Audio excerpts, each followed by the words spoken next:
तिलोय प्रणति आचार्य यति वृषभ स्वामी का लिखा हुआ हमारे यहाँ का प्रमाणिक ग्रंथ तिलोय प्रणति, यानी 3 लोक का ज्ञान।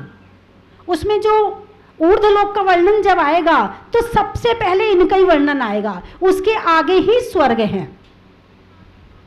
पहले ये सूर्य चांद ग्रह नक्षत्र आदि हैं और उसके ऊपर फिर स्वर्ग के विमान हैं।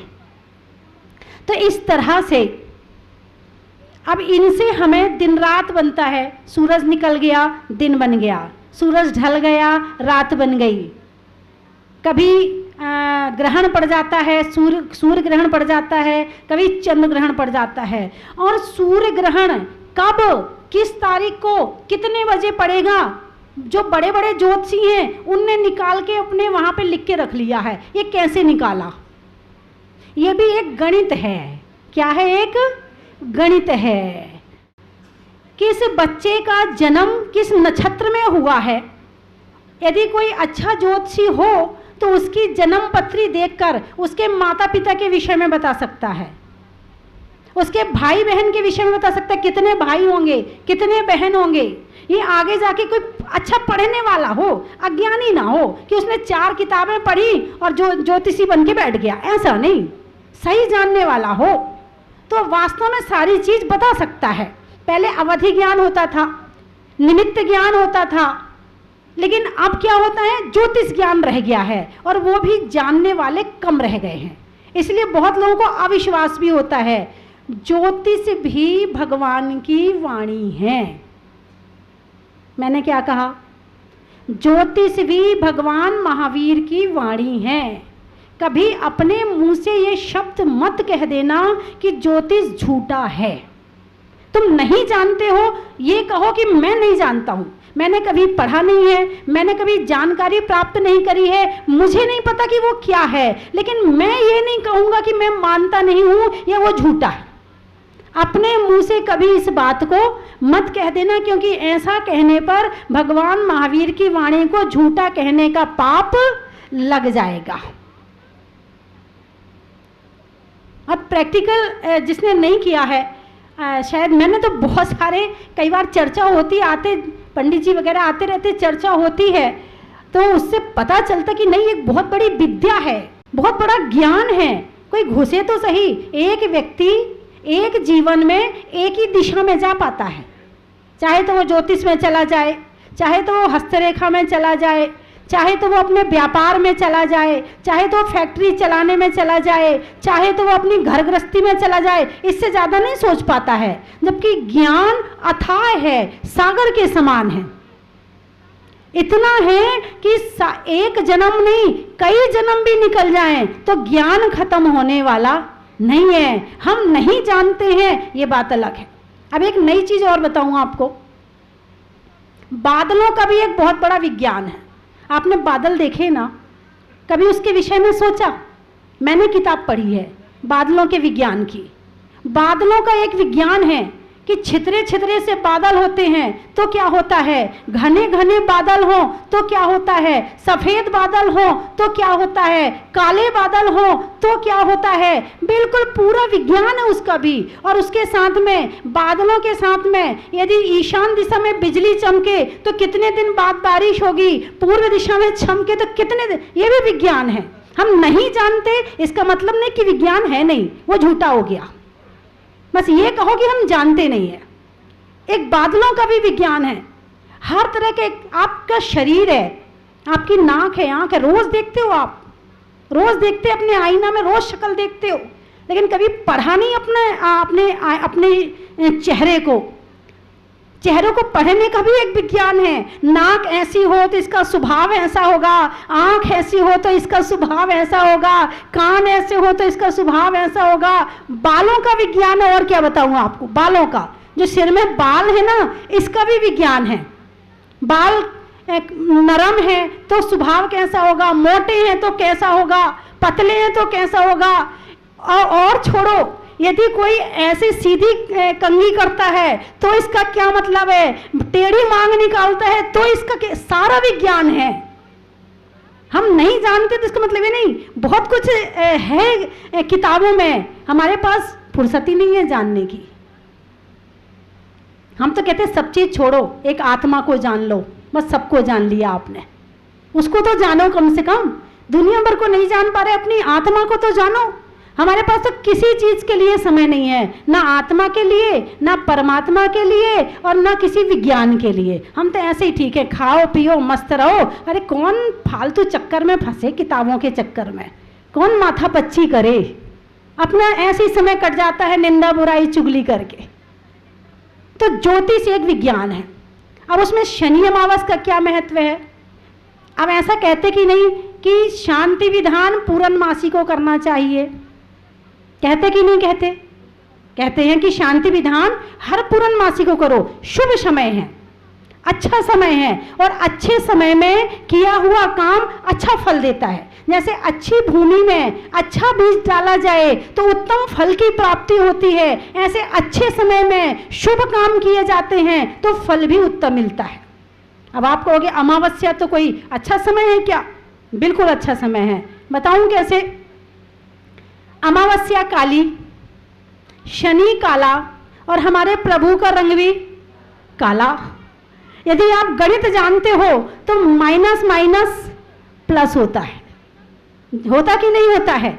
जब तीन चीज एक सी मिल जाती हैं तो वो अपना प्रभाव छोड़कर अच्छे प्रभाव को करना शुरू कर देती हैं। तो इसीलिए शनि अमावस पर यदि भगवान का अभिषेक किया जाए, मिथ्यात्व में नहीं ले जाऊंगी, अभिषेक किया जाए, शांति धारा करी जाए, तो आपके जो शनि ग्रह से संबंधित बाधाएं हैं वो बहुत सारी दूर हो जाती हैं। अब आप कहोगे शनि ग्रह क्या है? जब लगता है ना तभी पता चलता है। जब तक तुम ठीक ठाक बैठे ना तब तक तो बहुत गालियां दोगे शनि को। क्या होता है शनि? कुछ नहीं होता है शनि। जब ये लक्ष्मी जानी शुरू होती है ना फिर अपने आप सब ठिकाने अकल आ जाती है। मेरी बात समझ में आई कि नहीं आई? फिर लगता है भगवान के पास है, भगवान चलो मूलशतनाथ भगवान के पास। ये मिथ्यात्व हल्का फुल्का, जैसे एक छोटे बच्चे को लालीपाप दे के मंदिर भेजा जाता है, बेटा मंदिर जा लालीपाप मिलेगी। बच्चों को पाठशाला भेजते वहां नाश्ता मिलेगा। ये क्या है? मंदिर भेजने का तरीका है। और यहाँ भी कोई गलत नहीं है, भगवान का अभिषेक और शांति धारा तो कर रहे हैं ना। समय निश्चित कर लिया और उस दिन आपने अभिषेक और शांति धारा कर ली। अब ग्रहों का प्रभाव, जैसे सूरज की रोशनी प्रतिक्षण पड़ रही है, ऐसे अन्य ग्रहों की किरणें भी हमारे ऊपर पड़ रही है। हमारे कर्म जैसे होते हैं, पाप कर्म का उदय होता है तो उनकी किरणें उल्टी पड़ती हैं, और हमारे पुण्य कर्म का उदय होता है तो उनकी किरणें सीधी पड़ती हैं। तो यदि किरणें उल्टी पड़ रही हैं, यदि बारिश हो रही है और छतरी लगा लो तो क्या होगा? भीगने से बचोगे नहीं बचोगे? हैं? ठीक इसी तरह से यदि किरणों का प्रभाव हम पर पड़ रहा है और भगवान की भक्ति रूपी छतरी लगा लें तो क्या होगा? चलो पैर तो भीगेंगे भीगेंगे मगर सिर और शरीर तो बच जाएगा। बस यही है और कुछ नहीं है। यही है शनि अमावस और यही है भगवान की भक्ति। और अतिशयकारी भगवान, ऐसे भगवान जमीन से निकले हैं कि लाखों लोग प्रभु के दर्शन करने अभी तक आ चुके हैं।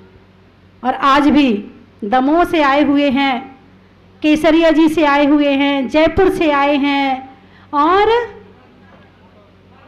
भागी से आए हुए हैं। बहुत, हाँ सुबह भी बहुत सारे जगह के लोग थे और अभी भी कुछ लोग तो आराम कर रहे हैं, गर्मी बहुत है ना। देखो ये है सूरज का प्रभाव, ये है ग्रहों का प्रभाव। सूर्य भी एक ग्रह है, धूप लगेगी तो दौड़ के कूलर के पास जाओगे, अपने आप पहुंच जाओगे कूलर के पास में। तो बचे कि नहीं बचे? गर्मी लगी कूलर के पास आए बच गए। जो किरणें हमें दिख नहीं रही हैं उन किरणों का प्रभाव हम पर हो रहा है, तो ऐसे प्रभु की भक्ति करें तो उन किरणों का प्रभाव भी हमारे ऊपर नहीं होगा। एक बार की बात है कि शनि में और लक्ष्मी में लड़ाई हो गई। शनि बोले मैं अच्छा, लक्ष्मी बोली मैं अच्छी। विष्णु जी के पास गए, निर्णय करो, आप निर्णय करो कौन अच्छा है। अब यदि लक्ष्मी को अच्छा कहते हैं तो शनि नाराज, और जिसका शनि नाराज सब नाराज। और यदि शनि को अच्छा कहते हैं तो लक्ष्मी नाराज, और लक्ष्मी नाराज तो और गड़बड़। उन्होंने बड़ा अच्छा निर्णय दिया, बोले तुम दोनों उस सामने वाले खंबे तक दौड़ लगाकर वापस आओ। वो दौड़ लगाकर वापस आए, बोले आप बताओ। बोले शनि तुम जाते हुए अच्छे लगते हो और लक्ष्मी तुम आती हुई अच्छी लगती हो। दोनों को खुश कर दिया और बात भी सही हो गई है। तो बंधुओं, इस तरह से भगवान की भक्ति से आप जानकर करो तो भी कष्ट दूर होंगे, और भगवान की भक्ति अनजाने में करो तो भी कष्ट दूर होंगे। किसी तरह से भी कर लो। तो आप लोग जो हैं भगवान की भक्ति हमेशा करते रहें। इसी शुभ भावना के साथ बोलिए 24वें भगवान ने की। छोड़ने में मोह का, चलने में पात का, मित्रों में साथ का, तीर्थंकरों में मुनि सुब्रत नाथ का बड़ा ही महत्व है। जोर से बोलो ना, बड़ा ही महत्व है। चेयरमैन भाई साहब जोर से बोलो ना। हाँ ऐसे भाई, जो चेयर पे बैठे तो चेयरमैन और जमीन पे बैठे तो जमींदार। जमींदार ज्यादा है, चेयरमैन कम है। चलने में पात का, मित्रों में साथ का, तीर्थंकरों में मुनि सुब्रत नाथ का बड़ा ही महत्व है। पंखा में झलने का, बच्चों में पलने का, भगवान के जमीन से निकलने का बड़ा ही महत्व है। अनाज में दाने का, इनाम में पाने का, अजाब के यहाँ आने का बड़ा ही महत्व है। चंद्रमा में गुरुत्वाकर्षण का, भौतिकता में आकर्षण का और भगवान के दर्शन का बड़ा ही महत्व है। 10 लक्षण में 10 का, आने में बस का, और आज शनि अमावस का बड़ा ही महत्व है।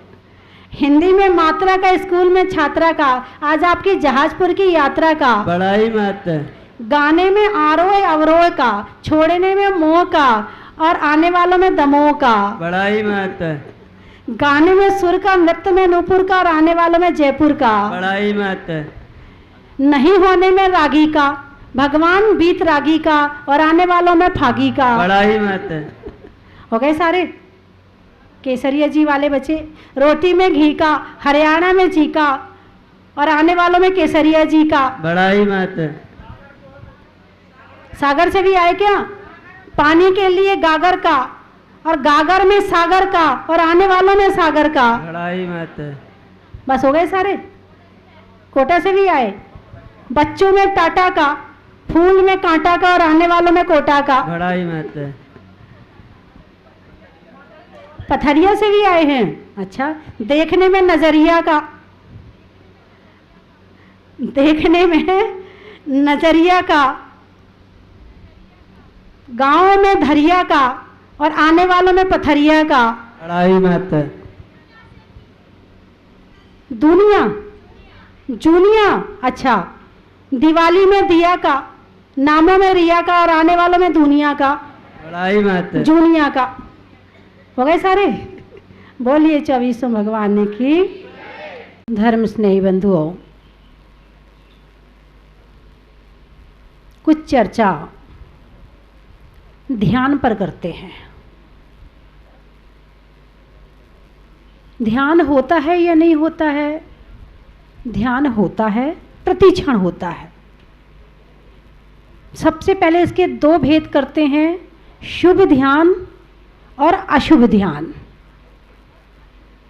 शुभ ध्यान को भी ध्यान कहा है और अशुभ ध्यान को भी ध्यान कहा है। मन वचन काय की एकाग्रता ध्यान है। जैसे कहते गंध, गंध शब्द तो हो गई जो नाक में आती है वो, फिर इसमें सू लगा दिए तो सुगंध हो गई और दू लगा दी तो दुर्गंध हो गई। खुशबू, बू यानी गंध, और खुश खुशबू, बद यानी बुरा, बद बू, बू के साथ में खुश और बद लगा दिया, वो खुशबू और बदबू बन गई। ऐसे ही ध्यान है। ध्यान के साथ में शुभ लगा दिया तो शुभ ध्यान हो गया और अशुभ लगा दिया तो अशुभ ध्यान हो गया। अभी आप बैठे हैं, सुबह से आज आपका शुभ ध्यान चल रहा है। और सुबह से ही क्यों? जब से आप घर से चले हैं, इस निमित्त को लेकर चले हैं, जहाजपुर जाना है, बाबा का अभिषेक करना है, शांति धारा करनी है, आपका शुभ ध्यान का आपने संकल्प लिया, बस वहीं से आपका शुभ ध्यान शुरू हो गया था। यहां पहुंचे, नहाए धोए कुछ भी कर रहे हैं, लेकिन आपका लक्ष्य क्या है? भगवान का अभिषेक करना है। रोज नहाते हैं, हो सकता लक्ष्य इस भगवान के अभिषेक करना हो, लेकिन आज क्या है लक्ष्य? भगवान का अभिषेक करना है। आप कपड़े भी वैसे पहनोगे, आप भाव भी वैसे बनाओगे, सारी चर्या सारा वातावरण बदल जाता है। यदि पिक्चर जाना है, आपने भाव बनाया कि आपको पिक्चर जाना है, बस वहीं से आपने भाव बनाया, वहीं से सारे भाव के कपड़े भी बदल जाते। अब पिक्चर जाना तो उस हिसाब के कपड़े पहनेंगे, उस हिसाब से तैयार होंगे, थोड़ा खुशबू वगैरह लगाएंगे, हाँ क्रीम पाउडर अच्छे से। पिक्चर जाना है, पिक्चर में सुंदर लोगों को देखना है तो हमें भी तो सुंदर बन के जाना है। अब भगवान के पास जाना है, भगवान हमारे कुछ इस तरह करते नहीं है, तो वहां भी सिंपल कपड़े पहन के जाना है। दिखाना थोड़ी है, वहां दिखाने की जरूरत है, यहां दिखाने की जरूरत नहीं है। इसलिए बड़ी शांति से, सादगी से आप विचार करो, जब आप पिक्चर जाते हैं उस समय भाव कैसे होते हैं, और जब अभिषेक के लिए जाते हैं तब आपके भाव कैसे होते हैं। मंदिर जाते हैं, पूजा करने के लिए जाते हैं, उस समय आपका ध्यान कपड़ों में नहीं रहता है, उस समय आपका ध्यान अपने मेकअप पर नहीं रहता है, बाल बनाने पर नहीं रहता है, उस समय तो एक ही ध्यान रहता है, प्रभु का अभिषेक करना है। और यदि शादी में जाना हो तो ध्यान कहाँ रहता है? ध्यान, ध्यान शब्द पहचान लो। ध्यान कहाँ है? बढ़िया से बढ़िया कपड़े पहनने हैं, बढ़िया से बढ़िया ज्वेलरी पहननी है, बढ़िया से बढ़िया डियो लगाना है, अच्छे से तैयार होके जाना। सारा का सारा ध्यान शरीर पे आ गया, यहाँ भगवान याद नहीं आ रहे हैं, यहाँ केवल शरीर के अलावा कुछ और याद नहीं आ रहा। ये हो गया अशुभ ध्यान। आपने भगवान को लक्ष्य बनाया, ये हो गया शुभ ध्यान।